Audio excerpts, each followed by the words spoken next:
Everyone, मैं हूं निशा और आप सभी को मैं अपने चैनल निशा's बास्केट में वेलकम करती हूं और उम्मीद करती हूं कि आप लोग सब ठीक होंगे।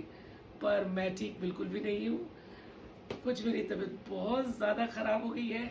मैं इस समय कसौली में हूं। हमारा क्रिसमस पे हम लोग ने फैमिली ने प्रोग्राम बनाया कि हम लोग कसौली में आकर अपना क्रिसमस सेलिब्रेट करें, शिमला घूमने जाएं। लेकिन मैं कहीं नहीं जा पा रही हूँ।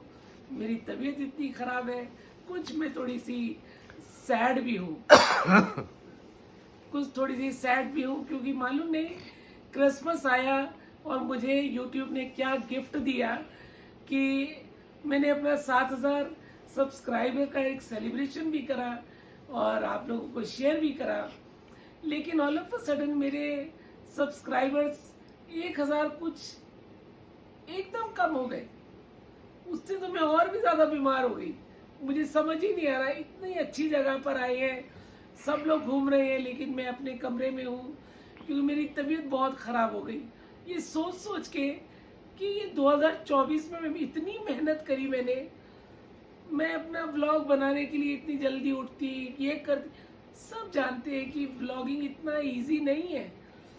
हम लोग बनाते हैं, मेहनत करते हैं, उसको शूट करते हैं, फिर एडिटिंग करते हैं, अपलोड करते हैं, बहुत से काम होते हैं और अपना घर का काम भी देखना होता है, फैमिली को भी हम लेडीज को देखना होता है।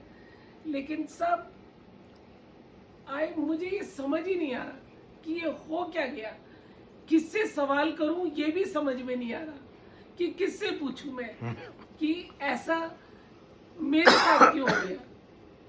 मुझे ये बात समझ ही नहीं आ रही और कौन इसका जवाब देगा मुझे मालूम नहीं। कहाँ पर YouTube को लिख सकते हैं कि भाई ऐसा क्यों हुआ। मतलब अगर छोटे यूट्यूबर हैं हम लोग, हम बढ़ना चाहते हैं आगे, इतनी मेहनत करते हैं अपने व्लॉगिंग में, तो ये ऐसा क्यों मेरे साथ हुआ। अगर किसी के पास जवाब है तो प्लीज मुझे जवाब दीजिए। कल मैं अपने बेटे से कह रही थी कि मैं YouTube अब छोड़ दूंगी। उसने मुझे बोला क्यों मम्मा। मैंने बोला नहीं, मेरे साथ ऐसा ऐसा हो गया। मेरे मम्मा आप इतनी मेहनत करती हो और अब जाकर आप छोड़ दोगी। मैंने कहा मुझे बहुत दुख हुआ, मैं इतना रोई कि ये क्या हो गया मेरे साथ। मैं किसी यूट्यूबर को इतना जानती नहीं कि मैं पूछूं कि ऐसा क्यों हो जाता है। I don't know. एनीवे, आप सभी को मेरे और मेरे फैमिली की तरफ से हैप्पी क्रिसमस।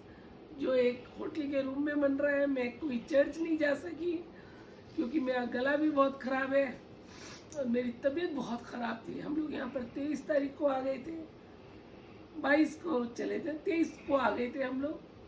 लेकिन मैं जब से अपने रूम में ही हूँ, आज मैं थोड़ा सा नहा धोकर तैयार हुई हूँ क्योंकि मेरा बेटा बहुत मुझे देखकर वो हो रहा है कि मम्मा कुछ तो करो, आप बहुत बीमार लग रही हो। क्योंकि मैं बहुत बीमार हूँ, इनसाइड में बहुत सैड हूँ। बट एनीवे, दिखाओ ना सैम, जरा दिखाओ। मैं अपने कमरे की खिड़की से ही पहाड़ देख रही हूँ। व्हाट ए ब्यूटीफुल, बाप रे, बहुत ही अच्छा है, खूबसूरत।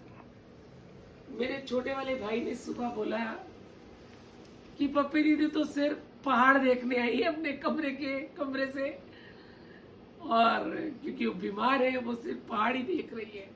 मैं कहीं घूमने नहीं जा रही हूँ, मेरी खातिर मेरे हस्बैंड भी नहीं जा पा रहे हैं। तो मेरे अपने कमरे से एक छोटा सा व्लॉग बना रही हूँ या अपलोड करती हूँ। बहुत सोच कर आई थी, रोज एक एपिसोड डालूंगी, रोज ये करूंगी, रोज वो करूंगी, पर इतना मेरा मोरल डाउन हो गया ना। ये सब मेरा आया है, स्टीमर वगैरह सब आया हुआ है, लेकिन इन्हीं में समय जा रहा है बस मेरा। इतना मेरा मोरल डाउन हो गया। पर एनीवे, छोटा सा व्लॉग है, मैं दिखाना चाहती थी कि भाई कसौली में है और नहीं बना पाई, मेरा दिल नहीं कर रहा कोई व्लॉग बनाने का। कोई तो यार मुझे जवाब दो, मुझे समझ नहीं आ रहा कि मैं छोड़ दूं यूट्यूब कि मैं क्या करूं। Please suggest me. एनीवे, आप सभी को एक बार मेरी तरफ से हैप्पी क्रिसमस और फिर मिलते हैं। दुआ करिए मेरे लिए कि मैं जल्दी ठीक हो जाऊं और फिर मैं अपनी ब्लॉगिंग की दुनिया में आ सकूं और मुझे कोई तो जवाब दे कि मेरे सब्सक्राइबर क्यों इतने कम हो गए। चलिए मिलते हैं फिर अपने अगले ब्लॉग में, तब तक के लिए thank you very much. God bless all of you and take care.